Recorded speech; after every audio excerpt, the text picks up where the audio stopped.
We'd like to figure out if these points are solutions to this system of equations. And what that really means is, do both of these lines contain this point? So if they have this point in common, then it is a solution to the system of equations.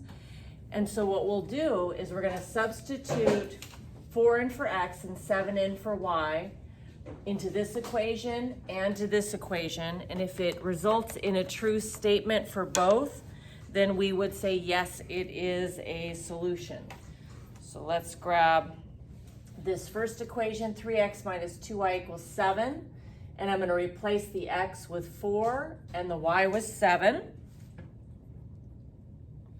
Then let's simplify the left-hand side. 3 multiplied by 4 is 12, and negative 2 times 4 is negative 14. And then we're trying to figure out, does that equal 7? 12 minus 14 is negative 2, and clearly negative 2 is not 7.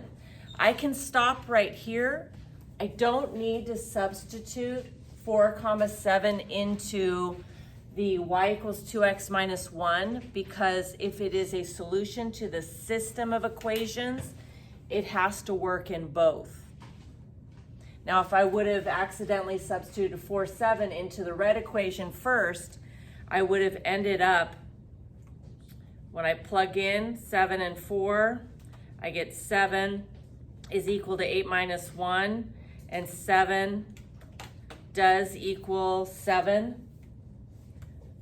But again, it's not necessary to substitute 4, 7 into this equation when I already found out that it didn't work in the first equation.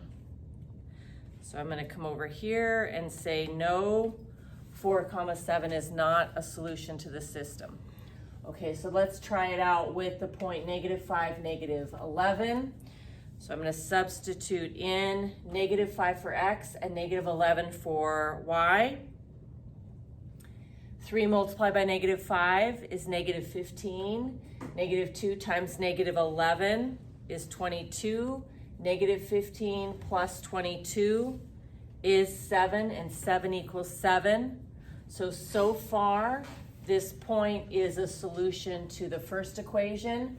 Let's see if it's a point on the second one. So let's replace into y equals 2x minus 1, negative 11 in for y, and negative 5 in for x.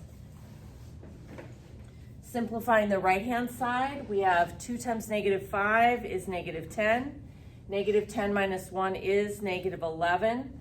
So this right here, both of these are true.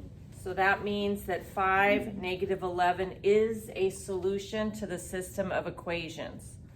So in summary, when you substitute the point into both equations, it has to make both of them true. And if it makes both of them true, then it is a solution to the system of equations. Later, we'll look at that graphically, and it just means this point is on both lines.